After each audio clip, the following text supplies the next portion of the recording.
আসসালামু আলাইকুম। আলহামদুলিল্লাহ, কোরবানির ঈদ শেষ। এখন আমাদের ব্যস্ততা কিছুটা কমেছে। খামারের যেসব গরু ছাগল আমরা কোরবানির ঈদের জন্য প্রস্তুত করেছিলাম বিক্রি করার জন্য, সেগুলো আমরা মোটামুটি আলহামদুলিল্লাহ বিক্রি করতে পেরেছি। প্রতি বছর কোরবানির ঈদের আগে হাটে আমরা বাঁশ দিয়ে সুন্দর করে গরু বাঁধার জন্য ব্যবস্থা করে রাখি। সেটা শুধু আমরা করি না, সবাই করে। কোরবানির ঈদের পর যার যার বাঁশখুঁটিগুলি সবাই আবার হাট থেকে উঠিয়ে নিয়ে আসে। তো আজকে আমরা যাচ্ছিলাম সেই বাঁশখুঁটিগুলি নিয়ে আসার জন্য। এই কাজগুলি করার জন্য হাটে যাওয়ার সময় একজন আমাদেরকে আগে থেকে ফোন করে বলেছিলেন কিছু ডিমের তার দরকার, হাঁসের ডিমের। তো তার জন্য সেই ডিমগুলি আমরা নিয়ে যাচ্ছিলাম। হাটের মধ্যে যেখানে আমরা গরু বেঁধেছিলাম, এখানে আসার পর একটা জিনিস দেখে খুবই অবাক হলাম, আর সেটা হচ্ছে আমাদের এখানে যে বালুর বস্তাগুলি দেওয়া ছিল, অর্থাৎ গরুর সামনের দুই পায়ের নিচে আমরা বালুর বস্তাগুলি দিয়ে রেখেছিলাম। এমনটা আপনারা দেখতে পাচ্ছেন যে পুরো মাঠের মধ্যেই দেওয়া আছে, অর্থাৎ যেখানে যেখানে গরু বাঁধা ছিল সেখানে সব জায়গাতেই এটা দেওয়া আছে। কিন্তু আমাদের এখানেও যেহেতু দেওয়া ছিল, সেটাই আমরা খুঁজতেছিলাম যে আমাদের বালুর বস্তাগুলি গেল কই। পরে ভাবলাম হয়তো কেউ নিজের মনে করে নিয়ে চলে গিয়েছে। তো আমরা বাঁশগুলি উঠিয়ে সুন্দর করে বেঁধে তারপর এগুলি ভ্যানে তুলে নিয়ে যাবো আমাদের খামারের দিকে। সজীব মামা এত সুন্দর করে বালুর বস্তাগুলি এখানে সাজিয়ে দিয়েছিলেন। তো সজীব মামাকে বললাম যে এত সুন্দর করে দেওয়ার কারণে যে কারো নজর পড়েছে সে নিয়ে চলে গিয়েছে। প্রচন্ড গরমের মধ্যে কাজগুলি আমাদেরকে করতে হচ্ছে, কারণ ঈদের পরে, বিশেষ করে কোরবানির ঈদের পরে এখনো পর্যন্ত বৃষ্টি তেমন একটা নামেনি। প্রচন্ড গরম পড়তেছে। এই গরমের মধ্যে কাজ করতে এমনিতেই প্রবলেম হচ্ছে। এবং এখানে হাটের দিন যেহেতু বৃষ্টি নেমেছিল, দেখতেই পাচ্ছেন যে হাটের ভিতরে অবস্থা, কাদাগুলি এখনো শুকায়নি ভালোভাবে। কারণ এখানে হাজার হাজার মানুষ এসেছিল গরু কেনার জন্য এবং হাজার হাজার গরু ছাগল এখানে উঠেছে এবং সেগুলি এখানে বেচা কেনা হয়েছে। তাই হাটের অবস্থা একেবারেই নাজেহাল। তো যাই হোক, আলহামদুলিল্লাহ হাটের কাজগুলি শেষ করার পর, অর্থাৎ এখান থেকে বাঁশখুঁটিগুলি উঠিয়ে নেওয়ার পর আমাদের মূল একটা কাজ রয়েছে। সেটা হচ্ছে যে আমাদের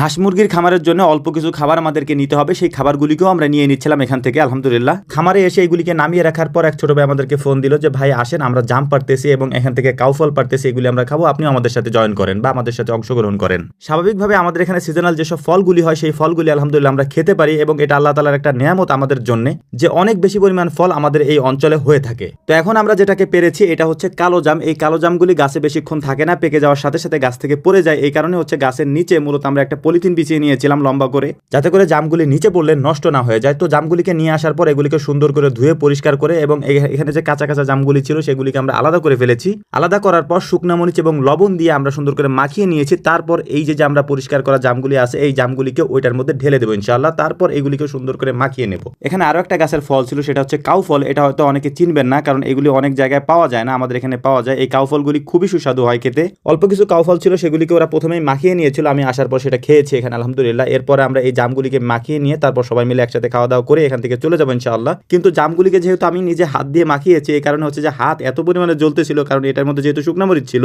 জামগুলি মাখানোর সময় তেমন একটা বুঝিনি, জামগুলি খাওয়ার সময় বুঝিনি, কিন্তু খাওয়া দাওয়া করে এখান থেকে যখন চলে গিয়েছে বাড়িতে যাওয়ার পর দেখি যে আস্তে আস্তে হাত জ্বলা শুরু করেছে এবং একটা সময় এত বেশি পরিমাণে জ্বলতেছে যেটা সহ্য করা যাচ্ছিল না। যে কারণে হচ্ছে যে একটা বলের মধ্যে সুন্দর করে পানি নিয়ে তারপর হচ্ছে যে এটার মধ্যে আমি বরফ দিয়ে হাত দিয়ে রাখতেছিলাম যে এটার জ্বালা পোড়াটা একটু কমে কিনা। তো বেশ কিছুক্ষণ রাখার পর একটু কমেছিল আলহামদুলিল্লাহ, কিন্তু এরপরে হাত তো এখান থেকে উঠাইতে হবে। হাত উঠানোর পর দেখি আবারও জ্বলতেছে। তো আস্তে আস্তে এটা ঠিক হয়েছে আলহামদুলিল্লাহ। তো যাই হোক, আপনারা আমাদের জন্য দোয়া করবেন। আসসালামু আলাইকুম রহমতুল্লাহ।